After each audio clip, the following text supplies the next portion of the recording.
Welcome back. All right, so women's hockey has been in the headlines, right?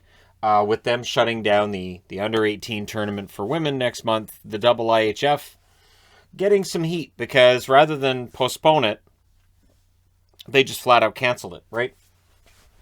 Now, the women's world championships ended up being postponed, and I still think that ended up being better for the tournament getting more attention and I think doing better in general. But it does raise the question about, okay, so in this situation, should they try to soldier through? Is there a lack of resources being put to women's hockey in general? Should the media show a little more faith in the women's hockey than what they have? I don't think it's a simple answer, and I think people want a simple answer. So in terms of watching women's hockey, there's three sources that I've seen, and there may be others, right?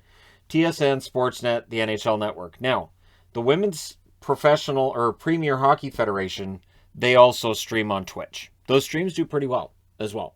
So there's an audience out there, and I understand there's still the comments about, well, there's no audience, nobody wants to watch it. They do.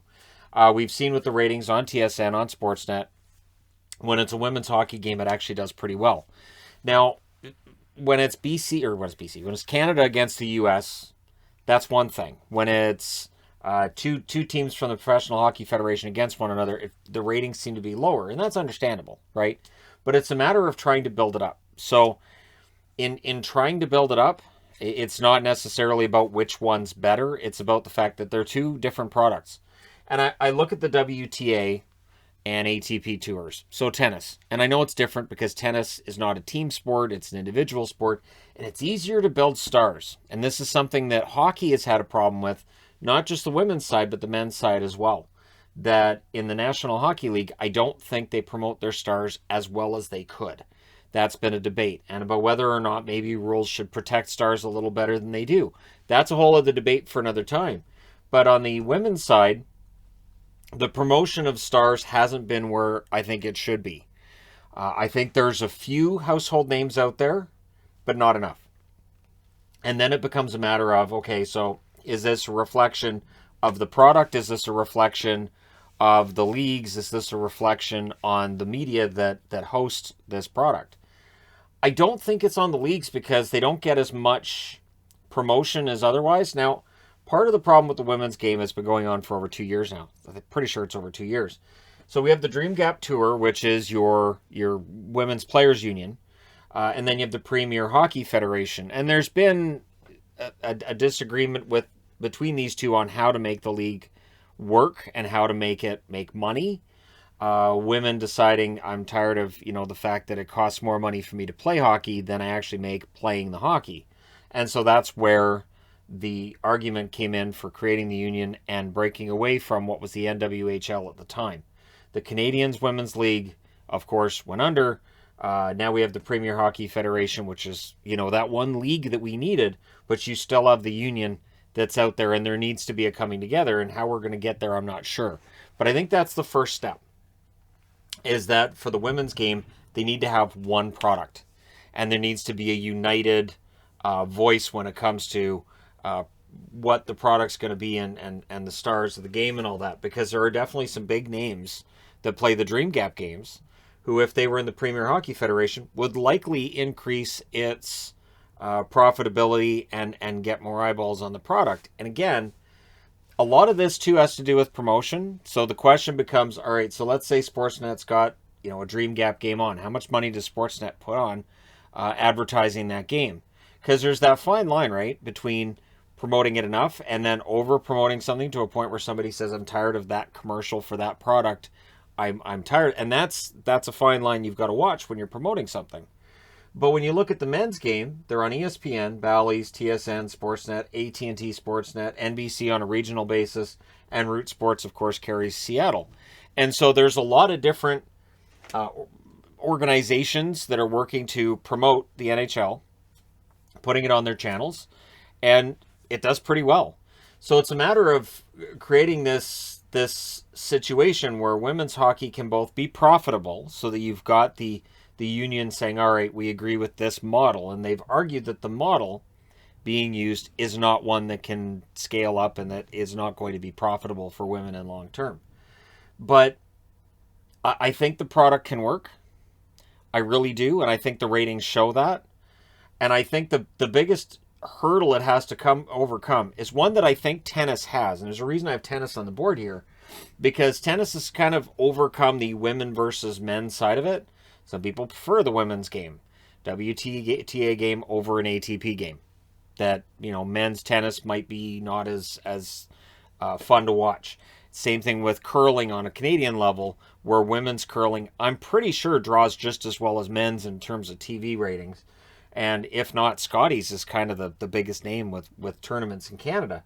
Although the Brier is still the Brier, right? But when we look at women, and the number one money-making female athlete, period, has to be Serena Williams. $94,518,971 made over her lifetime. Now, at certain points in time, women's tennis has been derided as not being as good as men's. There's still that argument that's out there. But when it comes to TV ratings, when it comes to the overall product, it is pretty good, and it has got quite the following on its own, right? Now, that $94 million is as of November 29th, so you have to think eventually she'll hit $100 million in earnings. Now, hundreds of millions of people watch women's tennis. Wasn't always the case. At times, they have outdrawn the men. At times, the men outdraw the women. Usually, it's not that far off. And even if there's one situation where Rafael Nadal complained that the women's final got 25% less in ratings than the men's. And then there was the argument about whether or not the men then should get 25% more than the women. But if women's hockey could get to that point where we're having that debate, I think women would be very excited.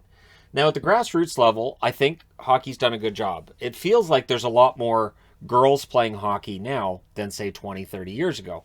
The interesting part of that being that in Canada, anyways, kids playing hockey, it's expensive, and certain boys' leagues have had a hard time being able to keep everything going, because less parents are putting their kids in hockey than they were, decades back.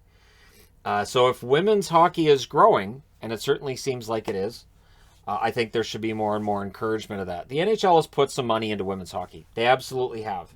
Have they promoted the game? I think they've done an okay job of promoting the game. All-Star Weekend being a good example, where you see, hey, they're really good skaters. They got a pretty decent shot.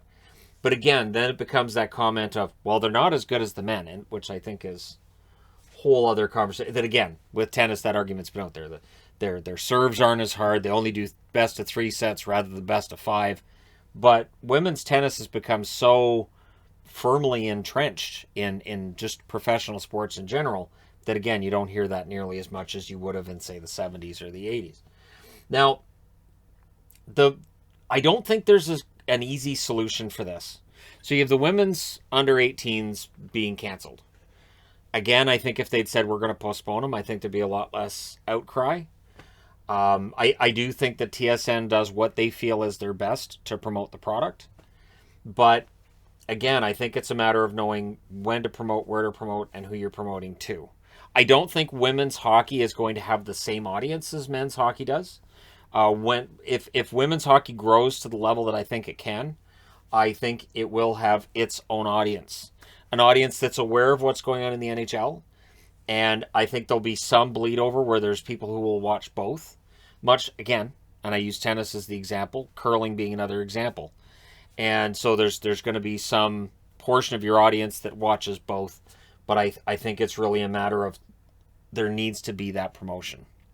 And I'm not sure that on a corporate level, there's a belief that the women's game can make the kind of money that warrants putting the amount of money into promoting the game and giving them the amount of airtime that might be necessary to make the game, work and make it more prominent than what it is right now. It's a tough game that we're playing here. And so, yeah, I don't think there's an easy answer to this. I think that networks could probably do more. I think that the IIHF could do more. I think that having this war between the union and a professional league looks bad. And I think that finding that right solution could be the right answer. And, if the NHL stepped in, they might be able to make this work. I'm wearing a Devils cap because the Devils have been partnered up with their women's hockey team pretty well. Riveters, right? And I think that's been pretty good for them. And so it's a matter of being able to create enough tie-ins. And again, I don't think they're looking for a handout. Because I see that comment a lot, like, well, women just want a handout. I don't think so. They just want the ability to promote the product because they know it's a good product, and that can be tough. And in general, a lot of sports leagues that like I said, with WTA, with curling, there are other women's sports too. Women's soccer has come a long way over the last couple of decades, although that still needs a lot of work done as well, right? Women's soccer players not happy with their level of pay, as they feel like their level of play has been pretty darn good. And again, we see a lot of the arguments against women's soccer too. Women's basketball, of course, has been hit and miss from season to season, how much money that generates. And then you could look at that and say, all right, so if the NBA generates X amount of dollars, can you expect a women's hockey league to generate more than that? Do they generate around the same? Can you really make it a global sport? I'll close on this. I think one of the things that's hurt women's hockey, and I think it still does on some level, is when you get to the international competitions, you have USA and Canada. Those games are great. But as long as there's basically two powers in the hockey world, and you don't really get that feeling like anybody else is a threat for gold, I don't think that helps the product in general. I'm not sure what the answer to that is. It's a complaint that goes back to when women's hockey first started out in terms of being shown on TV in the late 80s, where Canada winning a game 27-0, quite possible. USA winning a game 30-0, quite possible. And so that's something that could definitely help. And that comes back to the grassroots efforts. Has to be done in countries like Sweden, Russia, Finland. Continue to bring new women into the game. And that may be where the promotion is part of the problem. Where if I'm in charge of helping out with financially with athletics, I may say, well, women's hockey hasn't been proved to be as profitable as this sport. This has been, so more money might go into that. So they're really kind of up against it. And I do think that women's hockey can be very entertaining. I've watched it. If you haven't watched the Premier Hockey Federation on Twitch, it's an entertaining game. And again, I think the biggest issue for me is that people will, it's not men's, it's not men's, it's not men's. And I think that kind of misses the point, because I think it's two different products. And so they have to find their audience. And to get their audience, they have to have that chance, which means being seen on TV, and it means not having their tournaments canceled. So it really is. I can understand both sides of that argument too. Well, it doesn't make enough money, so they can't do this and this for it. Whereas for the men's, they can, because it generates all this money. But I can also understand the side of they haven't really had a chance to prove they can make that money. It's a tough one. But I'd be interested to know your thoughts in the comment section below, as always. Don't forget to hit like and subscribe if you're browsing your way through. You just happened upon this video. Thank you guys so much for watching, for all your support. I will talk to you again soon.